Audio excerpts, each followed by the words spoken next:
John Cena had the opportunity to do more dates in WWE and he took every single one of them. He never forgets where he came from. Unlike a certain WWE megastar. Yeah, our boy John Cena is returning to SmackDown. Absolutely amazing news. I've missed my boy. If I see one, you can see me joke in the comments. I swear to God. Yes, we will be able to see John Cena. Can we stop with this joke already? I think John Cena just talked way too much in these promos with The Rock. He made fun of The Rock leaving so much, so now he just has to act up. And welcome back to another Greatness of Wrestling subreddit video. Members are growing, Coco Jumbos are showing. Hey, if you like these kind of videos, make sure to subscribe if you already didn't. Click that like button, and I'll do more. Chad Gable winning a title would remind me of this moment. Dolph Ziggler with the big gold. Well, let's not act like the Intercontinental Championship is a world title. Chad Gable as the Intercontinental Champion would be kinda huge though. That chop from Gunta was personal.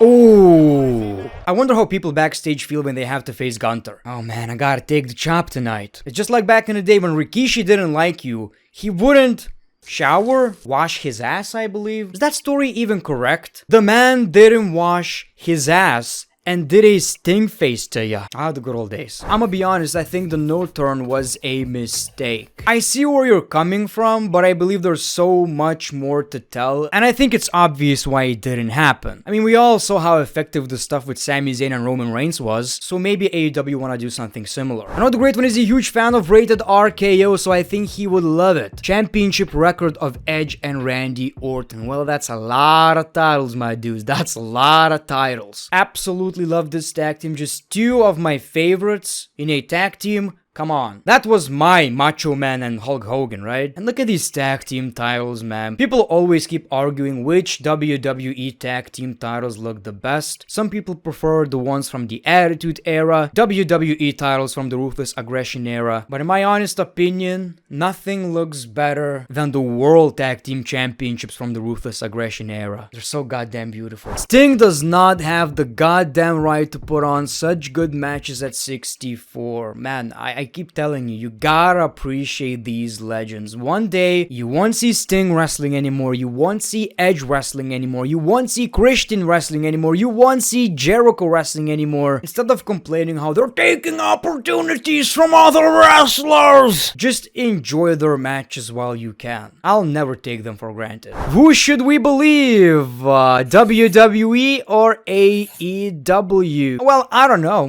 I honestly don't know, but from what it seems like, even on Wikipedia, they're questioning WWE's attendances. People keep talking about all the time how WWE had thousands of people. And here's the thing. I don't give a shit. Wrestling fans are so weird with this. Instead of pointing out how many people we have the arena, lots and lots of people, instead of doing that, they will point out to the few empty seats. What logic is that? What do you think when you see this title? Clean. Mercedes Moon was it all in and I noticed an empty seat next to her. So, I fixed that. That was Mark's dream come true. Oh man!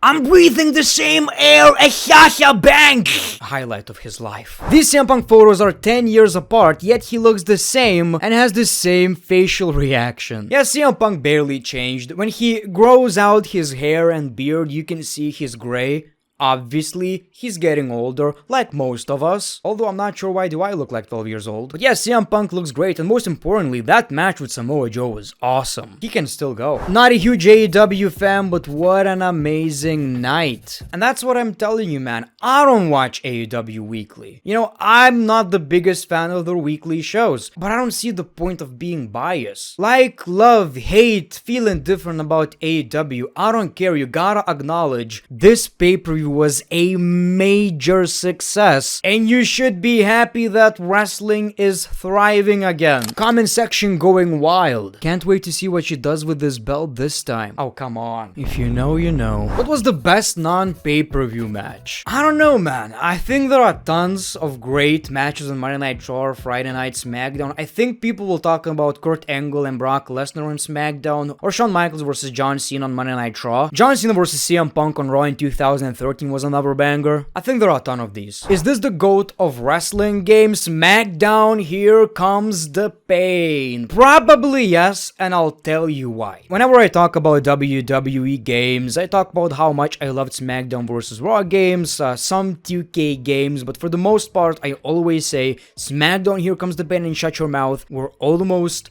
perfect. And people always say, well, it's just nostalgia. No. You don't understand. I got my first console, which was PS2, in 2009. So I had no reason to feel any nostalgia towards SmackDown Here Comes the Pain. I never played the game before. I already played all the games up to SmackDown vs. Raw 2010. And you know which game I played the most? SmackDown Here Comes the Pain and Shut Your Mouth. So I guess that proves the point. Not just nostalgia. What is your favorite Dark Side of the Ring episode? Oh man, this is tough. I've watched all the episodes. Every single one of them. And it's crazy how great these series are. It doesn't matter if you care about the topic or not. They make you care. I really love the Chris Benoit episodes, Brian Pillman episode, the Von Erichs one, Sable and Chris Candido, Bruiser Brody was great. I don't think there's a single episode I didn't like. And it's crazy, like, I'm a mark, right? But I still learned so much. One of the best gimmicks characters ever? Yeah, I would say probably. One of the best for sure. I don't know why I did this. Sorry if I traumatized you. Dominic, Rhea, and Buddy. You know what they say, people? Sharing is caring. I know there's been a lot of posts about Bray because we are all heartbroken by the news. I tried channeling that into something good and making some remembrance artwork. Hope you all enjoyed it. This looks amazing. Great job, my dude. Yeah, I wanted to make a Reddit video earlier, but every post was about Bray Wyatt, and it probably would have felt like I'm using that tragedy for my benefit, and I was like, yeah, we're gonna save Reddit for later. What do you think about this? If it happens and if it does, who would induct them? Bray Wyatt and Luke Harper Hall of Fame 2024. I think it should happen. Absolutely. Man, one of the most memorable WWE factions of all time. Luke Harper, amazing. Brody Lee, amazing wrestler, former Intercontinental Champion. Bray Wyatt won the WWE title, Universal title. It's not just because they're gone. They deserve it. They've earned it. They will be in the Hall of Fame eventually anyways, so why not doing it right now? Who should induct them though? I think it should be Eric Rowan and Braun Strowman. But yeah, this absolutely should happen. Now thank you for watching this video. If you enjoyed it, make sure to click that like button, subscribe if you already didn't. As always, the great one, peace, love, and hugs. It's been a pleasure.